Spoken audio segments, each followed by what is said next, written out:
हाँ जी, नमस्कार। Good morning, जय श्री महाकाल, राम राम, सत श्री अकाल। केम छो? मजामा? चलो भैया, सब लोग एकदम बढ़िया हो। Very good morning. Ram Ram, Ganpati Bappa Morya. चलो भैया, आज आपको पढ़ाने के बाद एक आखिरी में बहुत अच्छी चीज बताऊंगा मैं। अगर आप इंदौर में हैं या इंदौर के आसपास हैं या शिक्षक दिवस के दिन 5 सितंबर के दिन इंदौर आना चाहते हो, सारी टीम से मिलना चाहते हो, तो उसका एक मौका है बहुत अच्छा। वो मैं आपको अभी बताऊंगा क्लास के एंड में। ठीक है, क्योंकि इस बार हम शिक्षक दिवस इंस्टीट्यूट में ना मनाकर सारे ऑफलाइन वाले स्टूडेंट्स को ले जा रहे हैं, ट्रिप पर घुमाने ले जा रहे हैं। तो अगर आप भी चाहें, इंदौर में ही है, इंदौर में एक चौकी धानी है, वहां पर लेकर जा रहे हैं। तो अगर आप भी चलना चाहते हैं तो उसमें फायदा यह होगा कि आप दिन भर 5-6 घंटे का समय निकालना पड़ेगा। उसमें भोजन की व्यवस्था, सब चीजें रहेंगी।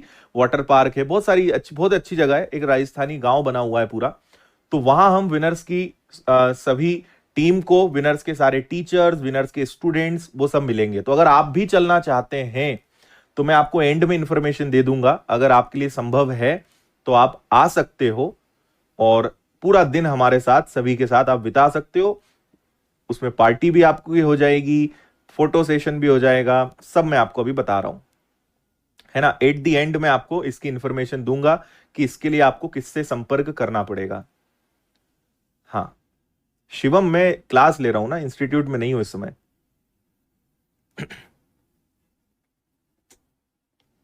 ओके, लेकिन ये निशुल्क नहीं रहेगा, ठीक है। इसका कुछ छोटा सा, बहुत ज्यादा नहीं, एक नॉमिनल सा चार्ज है। तो वो आपको सारी इंफॉर्मेशन मिल जाएगी। उसका मैं आपको बता दूंगा कि आपको किससे संपर्क करना पड़ेगा, है ना। तो वो लास्ट में आपको बता दूंगा मैं। फिलहाल करते हैं शुरू। हम्म, चलिए, बहुत अच्छी बात है। विक्रम, आपको जन्मदिन की हार्दिक शुभकामनाएं। स्वस्थ रहिए, मस्त रहिए, तंदुरुस्त रहिए। केमछो क्या है? केमछो गुजराती शब्द है। कैसे हो को गुजराती में बोलते हैं केम छो। मराठी में बोलते हैं कसा आहेत। उसका मतलब भी कैसे हो, ठीक है। बंगाली में बोलते हैं केमो नाचो। उड़ीसा में बोलते हैं केमिति ओचोंती।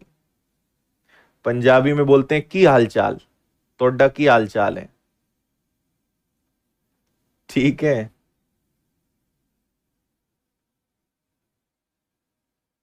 और अपने गांव में बोलते हैं काई हालचाल। बस इतनी भाषाएं हम सीख चुके हैं।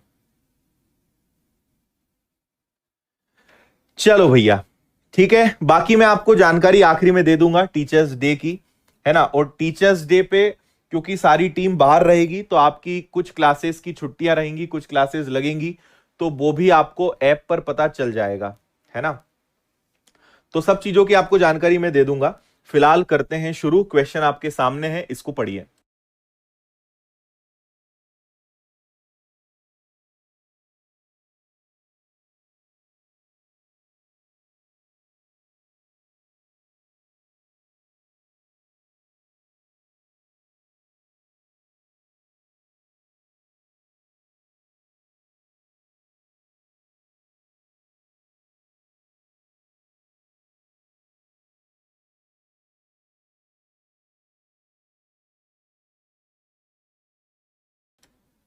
हाँ जी। कितनी लैंग्वेज आती है? मुझे 10-15 भाषाएं आती हैं। और सारी भाषाओं में बस यही आता है, कैसे हो को मैं इतना ही सीखा हूं, ठीक है। इसके अलावा कुछ नहीं आता है। क्या है, विनर्स में हर राज्य के बच्चे पढ़ते हैं ना, तो सारी भाषाओं का एक एक सेंटेंस मैंने सीख लिया है।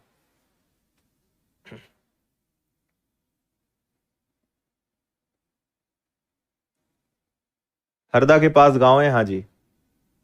कितना पैसा लगेगा मैं आखिरी में बता दूंगा बस। हाउ आर यू तो रह ही गया, हाउ आर यू तो कॉमन है। चलो आ जाओ, फुल स्क्रीन करो, क्वेश्चंस निपटाते हैं। Let's start today session. आपसे यहां पे कहा गया है एक विशिष्ट वर्ग में एक कॉलेज में विभिन्न विभागों में नामांकित छात्रों की संख्या इस प्रकार है। In a particular year the number of students enrolled in different streams in a college is as follows. विज्ञान, कला, वाणिज्य और व्यवसायिक। आपको याद हो तो हमने इन सबका टोटल किया था, ये क्वेश्चन हमने कल किया था, और मुझे तो याद आ रहा है कि इन सबका टोटल 250 था, है ना। तो टोटल यहां कितने बच्चे हैं? टोटल 250 बच्चे हैं। लड़कियों की संख्या का प्रतिशत कितना है? यानी यहां पे लड़कियां कितनी हैं? 18, 45, 42 और 30, इतनी लड़कियां हैं। तो 5, 2, 7 और 8, 15 का 5, हासिल का 1, कैरी 1, 4, 4, 8, 9, 10 और 3, 13, 135 लड़कियां हैं क्या यहाँ पे? 135 गर्ल्स हैं, इंटू 100 कर देंगे और इसको सॉल्व कर लेंगे। बात समझ आ रही है? हाँ, ठीक है। तो 25 से कैंसिल होगा 10 बार, 25 से कैंसिल होगा 4 बार, 13 दूनी 26, 27 यानी 540 आएगा। 540 में 10 का भाग देंगे। 54%, 54% लड़कियां हैं। ये आपके प्रश्न का आंसर हो जाएगा। बताओ समझ में आया कि नहीं आया? टोटल 250 विद्यार्थी हैं, उसमें से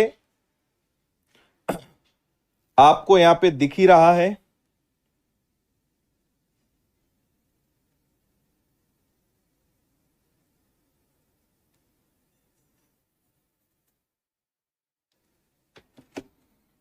ठीक है भाई।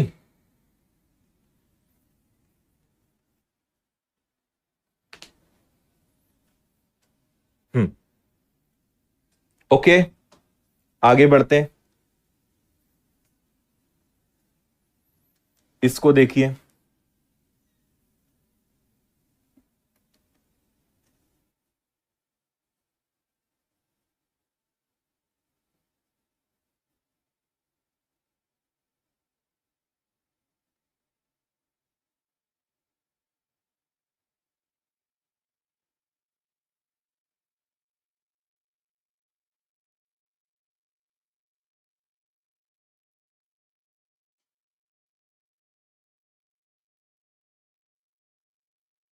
पढ़ लिया?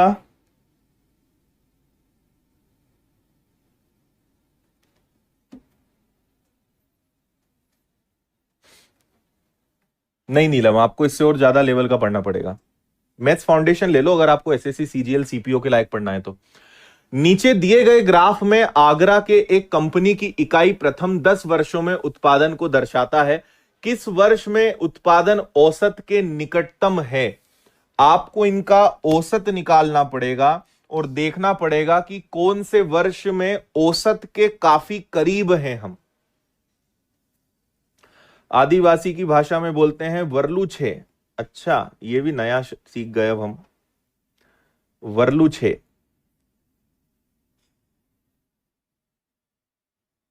संदीप सपोर्ट टीम को मेल करो मेरे भाई। यहां 10 बार 50 बार लिखने से क्या मिलेगा, ये समझ नहीं आता मुझे। क्यों तुम समझदार नहीं हो पाते हो? क्यों बड़े नहीं हो पाते हो? तुम्हें यही समझ नहीं आता है कि कहां पर क्या कमेंट करना है। कब बड़े होंगे तुम? अगर मैं तुम्हारे जैसे स्टूडेंट्स के घर आ गया ना तो घर वालों से कहूंगा इनको हमारे सामने जरा इनकी पिटाई करो। गजब गजब के प्राणी है यार। यहां क्या चल रहा है उससे मतलब ही नहीं है, कॉपी पेस्ट लगे रहते हैं। तुम्हारी होनी चाहिए पिटाई और ठुकाई डंडे से।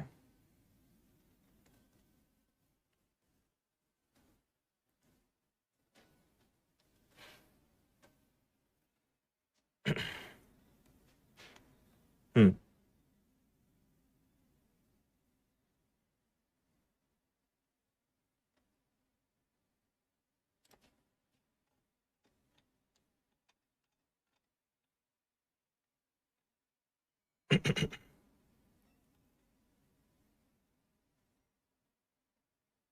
ओके।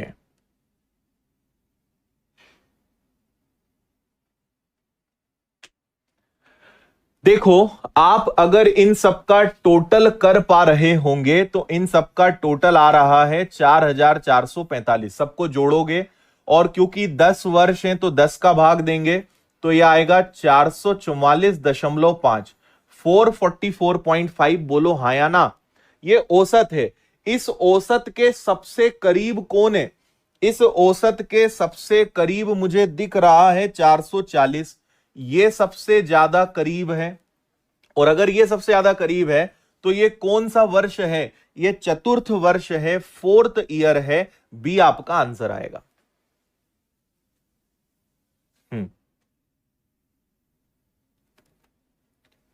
आया समझ में? हाँ नंदिनी जी, आपको भी जन्मदिन की हार्दिक शुभकामनाएं। मस्त रहिए, आप भी स्वस्थ रहिए। बोलो।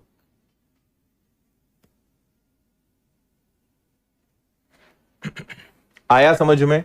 औसत के सबसे करीब तो 444 के सबसे करीब 440 दिखाई दे रहा है, यानी चतुर्थ वर्ष आपका आंसर आएगा। ओके है?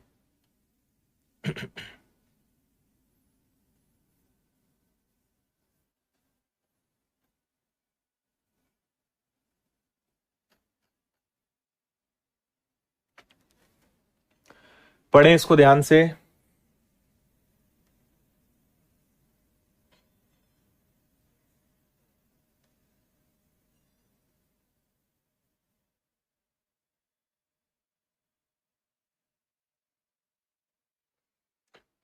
ए और बी द्वारा परीक्षा में लाए गए अंकों को दिखाता है ये वाला ग्राफ, जिसमें 5 टेस्ट हुए और हर टेस्ट 200 नंबर का है और 200 में से उसको कितने अंक मिले हैं उसकी जानकारी आपको दी हुई है। यानी 2 विद्यार्थी हैं, इनके 5 टेस्ट हुए, हर टेस्ट 200 नंबर का है। इन 200 में से उसको कितना मिला ये आपसे पूछा गया है। ठीक है, चलो आ जाओ आगे, इसको देखिए। ए द्वारा सभी परीक्षणों में लाए गए औसत अंक क्या होंगे?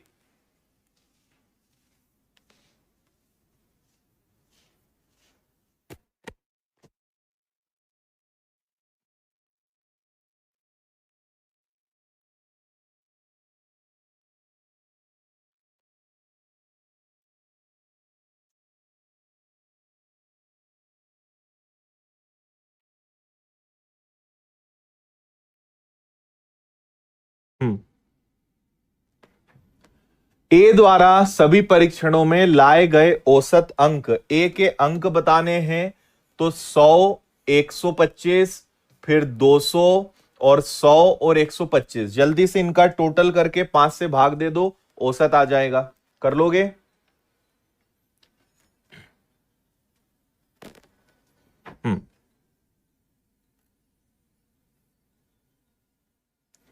वेरी गुड भाई। 100, 200, 400, 500, 650, सबका टोटल आ रहा है 650। 5 का भाग दोगे, औसत 130, 130 आ जाएगा। बी आंसर है आपका। अगला देखिए।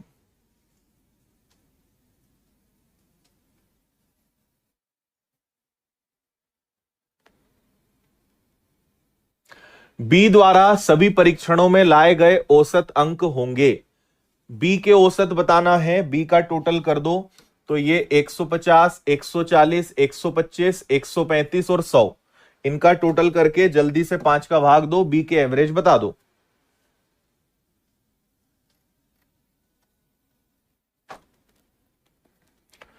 एक, दो, तीन, चार, 5, 500 ये हो गए। 5 4 9, 3 12, 2 14 और 1 15। इसका टोटल भी 650 ही आ रहा है, यानी इसका टोटल भी 130 ही आएगा। अगला कोइंसिडेंस है कि दोनों का टोटल सेम आ रहा है।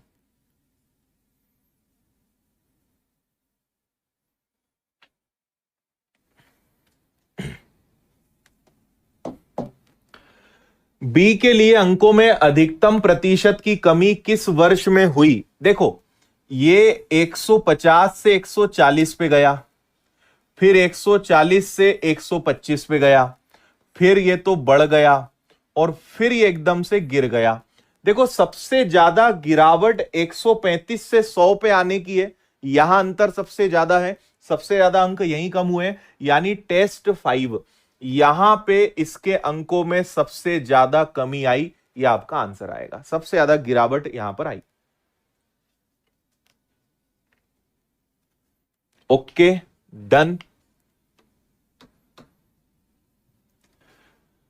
हाँ, इसको पढ़ें आप थोड़ा ध्यान से।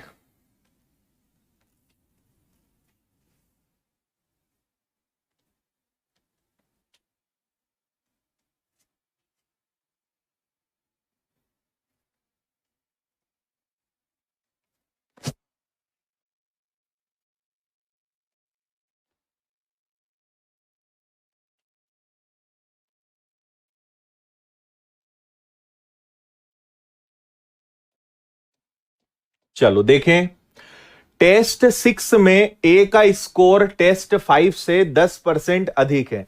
अब कई लोग बोलेंगे सर टेस्ट 6 कहां से आ गया, ये तो लिखा ही हुआ नहीं है।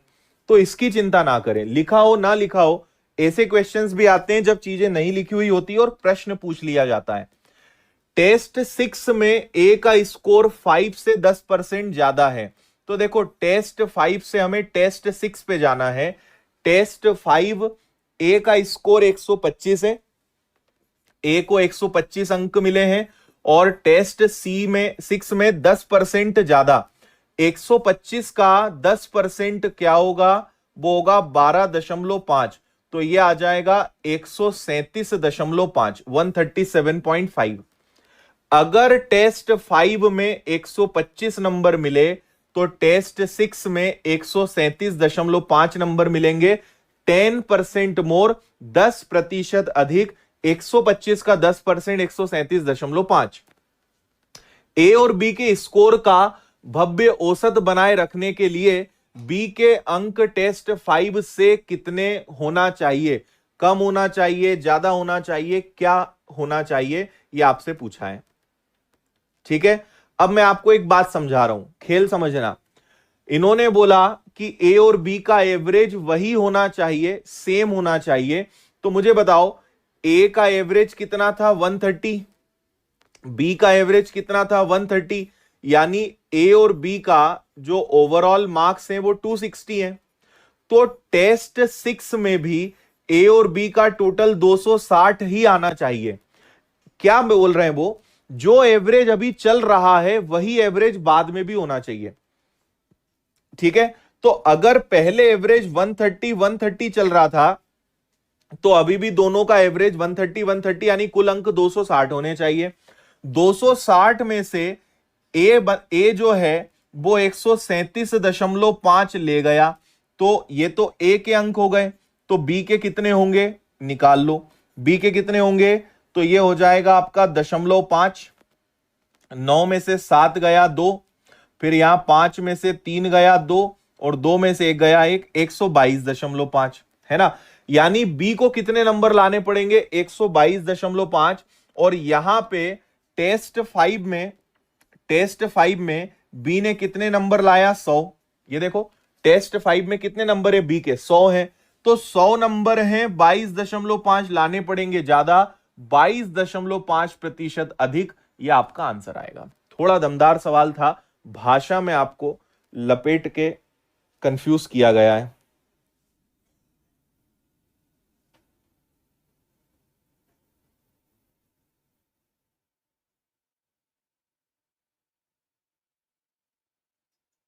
क्लियर है भाई बात।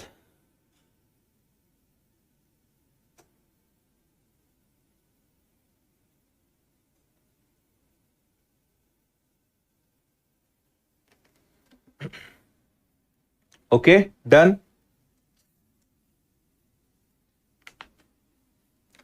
चलिए अगला एक और बहुत प्यारा सवाल।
पढ़ लिया?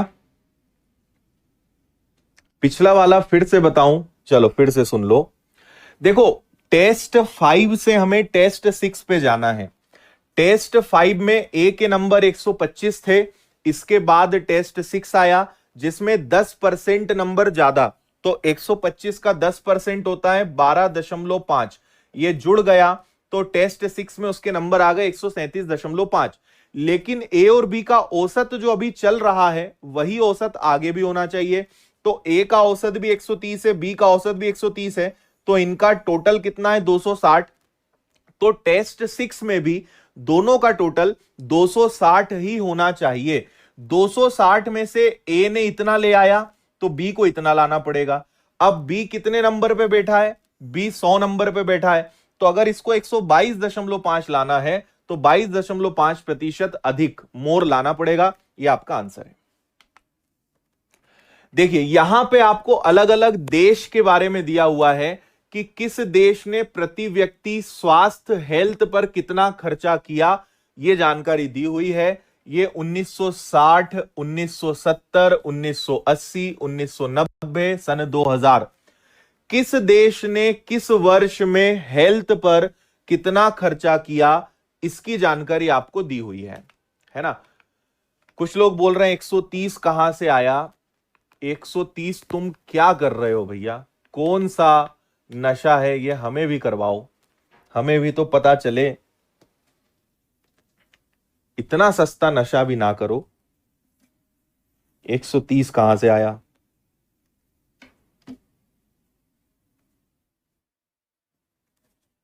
सर, आपने इनमें से कौन से देश की यात्रा करी है? एक भी नहीं। अभी तो भारत ही नहीं घूमा यार। हो गया, पढ़ लिया? अब आगे बढ़ो। अब देखो इस प्रश्न को, पीडीएफ से प्रैक्टिस कर लो लखन, नोट्स मत बनाओ इस चैप्टर के।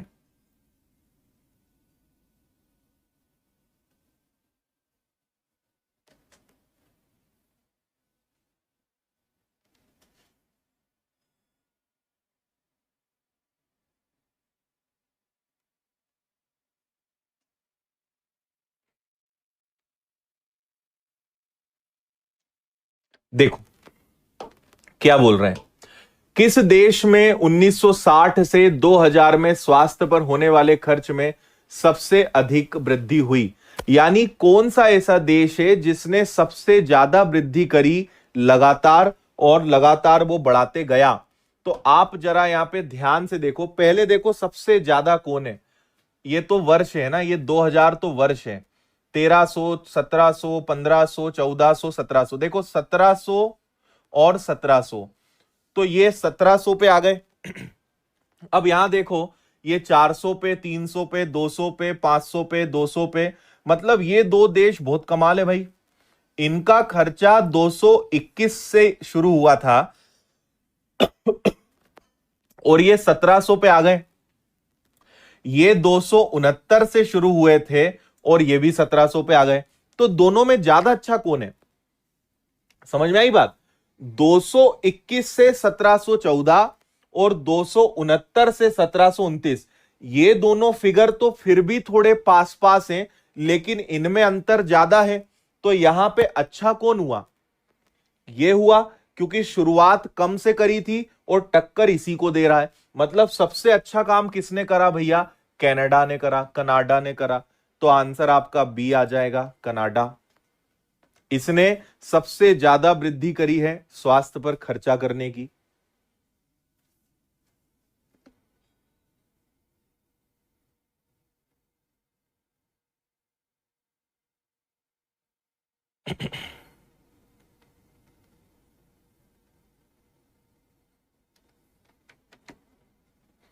समझ में आया?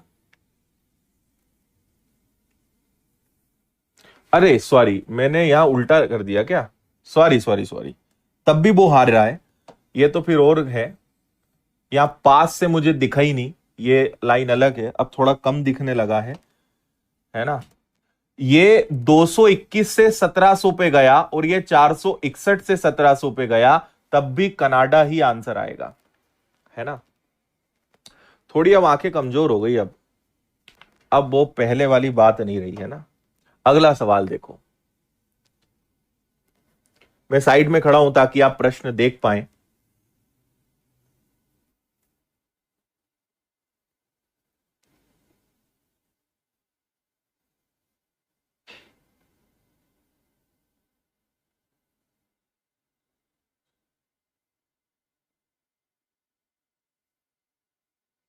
आंसर कनाडा इसलिए आएगा क्योंकि उसका खर्चा एक तो सबसे ज्यादा है और उसने बेचारे ने बहुत ही कम से शुरू किया था, इसलिए।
हो गया भैया?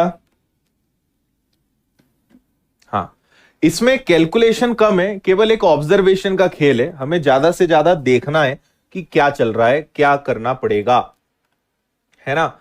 चलो, कुछ लोगों ने तुक्का मारना शुरू कर दिया है। किस देश ने 1960 से 2000 में स्वास्थ्य पर होने वाले खर्च में सबसे कम वृद्धि देखी गई? यानी कौन सा ऐसा देश है जिसने सबसे कम खर्चा किया, है ना। तो पकड़ोगे पता है कहां से? यहां से देखो, ये है सबसे कम खर्चा वाला देश।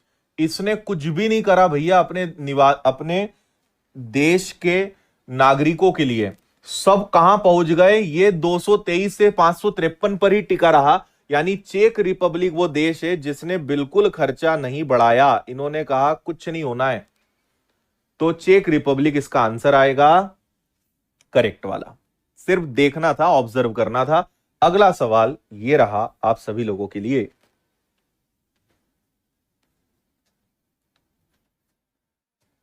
हाँ,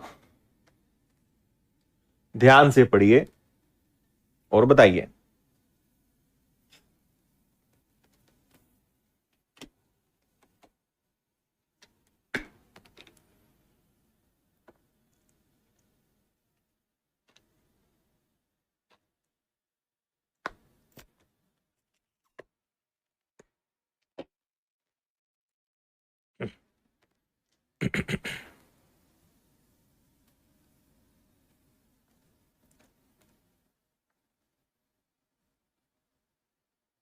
हम्म,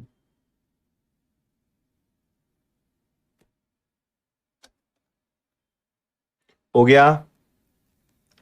यहां पे किस देश में अवधि में स्वास्थ्य पर होने वाले खर्च में लगातार वृद्धि नहीं दिखाई? यानी लगातार वृद्धि नहीं करी। देखो, 195, 300, 400, 600, 800, 4, 6, 9, 13, 17, 2, 4, 6, 11, 15, 2, 3, 5, 9, 14, 5, 7, 9, 12, 15, 2, 2, 3, 4, 5, 2, 4, 7, 12, 17, 2, 3, 6, 9, 13, 3, 4, 7, 9। ये क्वेश्चन, हाँ हाँ हाँ हाँ, मुझे याद आ गया। ये एक्चुअली गलत क्वेश्चन है। क्वेश्चन यहां पे रॉन्ग आया था। क्वेश्चन रॉन्ग नहीं था, एक्चुअली यहां पे डेटा गलत था, है ना।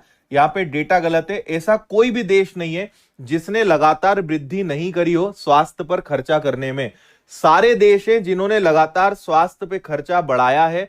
ऐसा कोई भी देश नहीं है जिसने वृद्धि ना करी हो, कमी करी हो। और ये प्रश्न एमपी पुलिस 2017 का रियल आया हुआ प्रश्न है और ये पेपर में ही गलत आया था। तो इसका आंसर हो जाएगा, प्रश्न गलत है। आगे बढ़ेंगे। ठीक है, ये रियल प्रश्न था इसलिए हमने इसको एज इट इज ले लिया।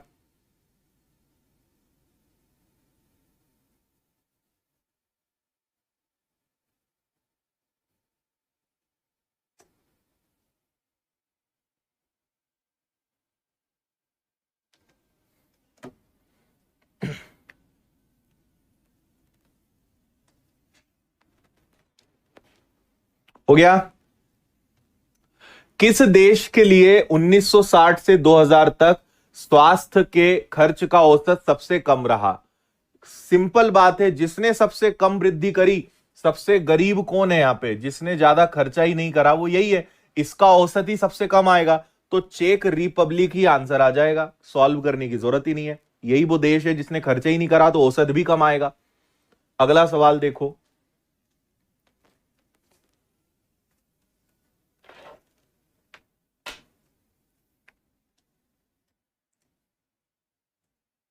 करेक्ट।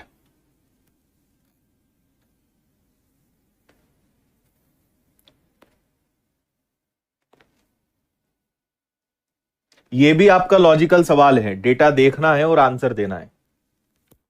कौन से देश का औसत सबसे ज्यादा आएगा, एवरेज किसका हाईएस्ट रहेगा?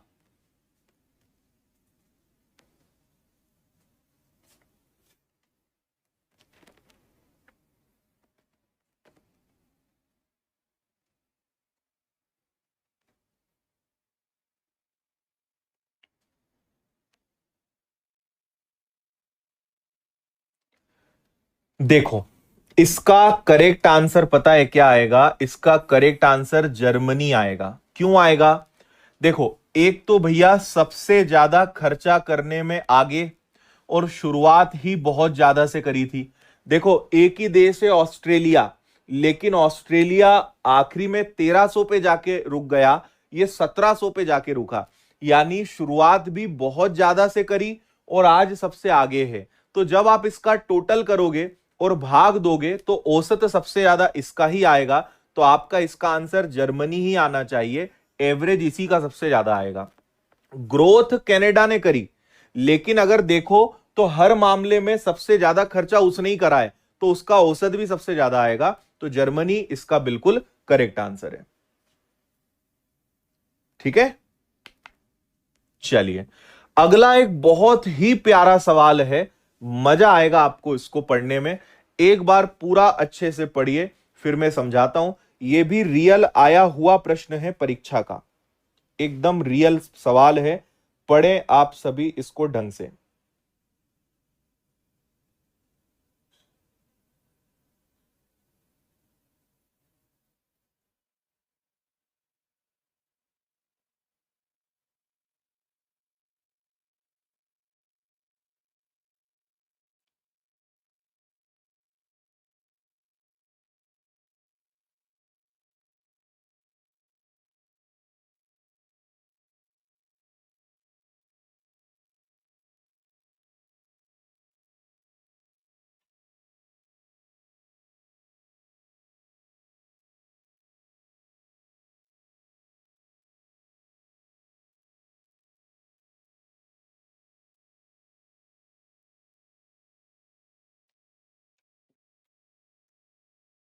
पढ़ा क्या आपने?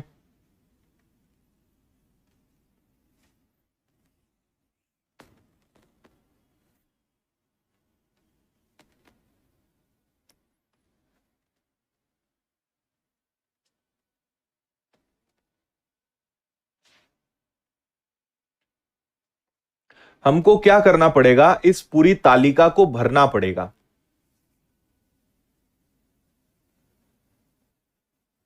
अभिषेक करके देख लेना टोटल। देखो यहां पे क्या है, इस सब का मतलब केवल यह है, मैं आपको शॉर्ट में समझाता हूं। एक खिलौने बनाने वाला है जो ताजमहल को बनाता है, ठीक है, ताजमहल के मॉडल्स बनाता है, यानी ताजमहल बनाता है लकड़ी के छोटे छोटे, है ना। तो क्या हुआ होगा, पूरा खेल समझना। इसने जनवरी में इसके पास 30 पहले से बने हुए थे, है ना। फिर इसने कितने खरीदे? इसने 120 खरीदे। अच्छा, बनाता नहीं है, खरीदता है और बेचता है। है ना, खरीदता है और बेचता है। 30 पहले से रखे थे, 120 इसने खरीदे, तो इसके पास कितने ताजमहल हो गए? 150। उसमें से कितने बेच दिए? 110, तो बचे कितने? 40। समझ में आया? अब जितने बचेंगे वो अगले महीने के ओपनिंग स्टॉक में चले जाएंगे, है ना। तो अब देखो इधर 40 बचे, तो यहां पे ये 40 यहां ट्रांसफर हो गए कि भैया हमारे पास बैलेंस कितना है, स्टॉक कितना है? 40 का। अब इसने कुछ ताजमहल खरीदे तो 140 हो गए। अब मुझे बताओ 40 में क्या जोड़ें कि 140 आ जाए? 100। यानी इसने कितने ताजमहल खरीदे होंगे? 100। टोटल होगा 140। अब 140 में से 15 बच गए, 140 में से 15 बच गए, यानी 125 बेच दिए होंगे, है या ना? ठीक है, ये 40 यहां गया, 100 खरीदे, 140 हो गए, 125 बेच दिए, कितने बचे? 15। ये 15 अगले महीने के ओपनिंग स्टॉक में चला जाएगा। देखो 15 थे, 150 खरीदे, 165 हो गए, 140 बेच दिए, कितने बचे? 25। ठीक है, अब ये 25 यहां चले जाएंगे, 25 हो गए, कुछ खरीदे, 185 हो गए, यानी इसने कितने खरीदे होंगे? 160, 160। 185 में से 55 बचे, यानी कितने बेच दिए होंगे? 130।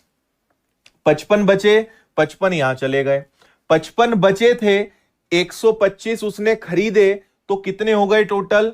5 2 7 और 1 8, यानी 180 हो गए। 180 में से 60 बचे, यानी 120 बेच दिए। 60 बचे, 60 को यहां लिख दिया। कितने खरीदें कि 165 हो जाए?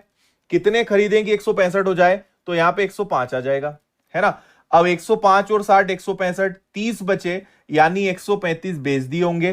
क्या ये डेटा सेट हो रहा है? बहुत सिंपल है, बस ये डेटा अपन ने अगर भर लिया तो आगे पूरा प्रश्न अपने से बन जाएगा, हाँ या ना?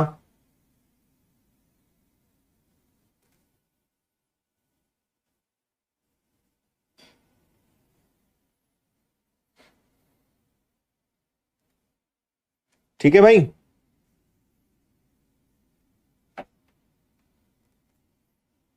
स्टॉक खरीदे, योग, बेचे, बैलेंस, बस ऐसे चलता जाएगा।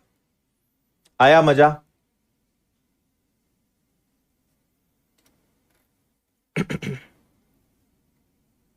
ठीक है, चलो अब इससे जुड़े हुए वो प्रश्न पूछेंगे। जून के महीने में बिक्री, जून में बिक्री देखो, ये रहा जून, जून में बिक्री क्या रही? ये रही 135। तो जून के महीने में बिक्री क्या रही भैया? 135 रही, आंसर आ गया। जून के महीने में बिक्री कितनी रही? 135 रही, ये आपका आंसर है, हो गया। ठीक है, अगला, जनवरी से मई तक धनीराम द्वारा की गई औसत खरीद क्या थी? जनवरी से मई तक औसत खरीदी 1 2 3 4 और 5। यहां दो जगह क्या आएगा वो अपन देख लेते हैं, 100 और 160। यहां 100 आएगा और यहां 160 आएगा, तो इनको पांचों को जोड़ो और औसत बता दो, एवरेज बता दो। फास्ट औसत बताओ जल्दी से सबको जोड़ के। 100 160 मैंने पीछे से देख के लिख दिया बस, और कुछ नहीं करा।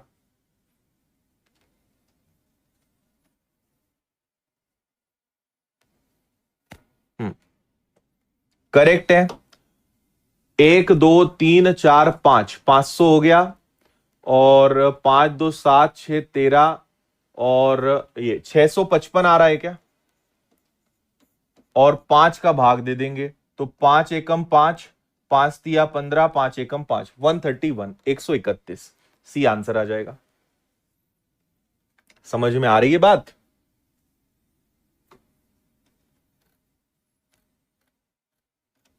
ठीक है, तो मैं आपको एक ये वाला क्वेश्चन इसका होमवर्क में दे रहा हूं, और एक ये वाला क्वेश्चन भी आपको होमवर्क में दे रहा हूं। ये दोनों क्वेश्चंस आप करना, है ना।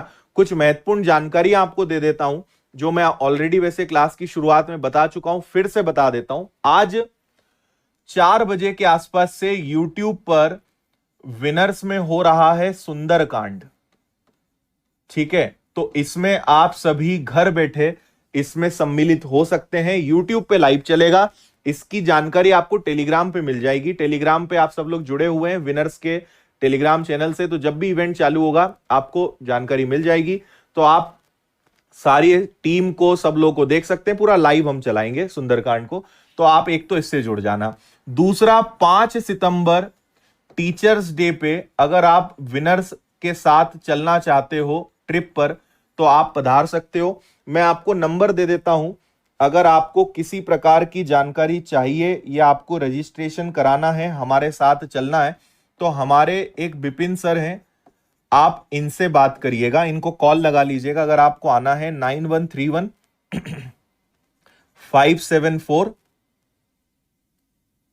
761 9131 574 761 विपिन सर। मैं आपको बता देता हूं मोटा मोटा कंसेप्ट क्या है।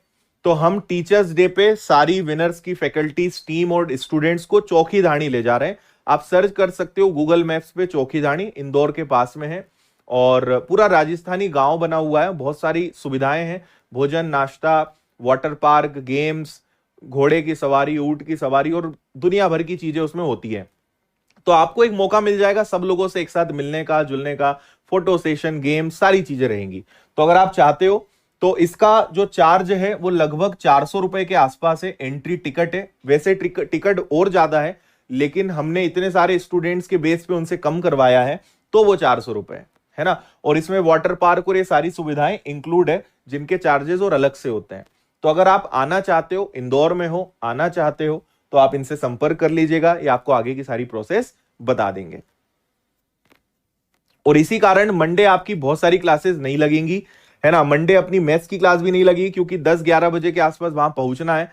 तो हम अब सीधे मिलेंगे मंगलवार को।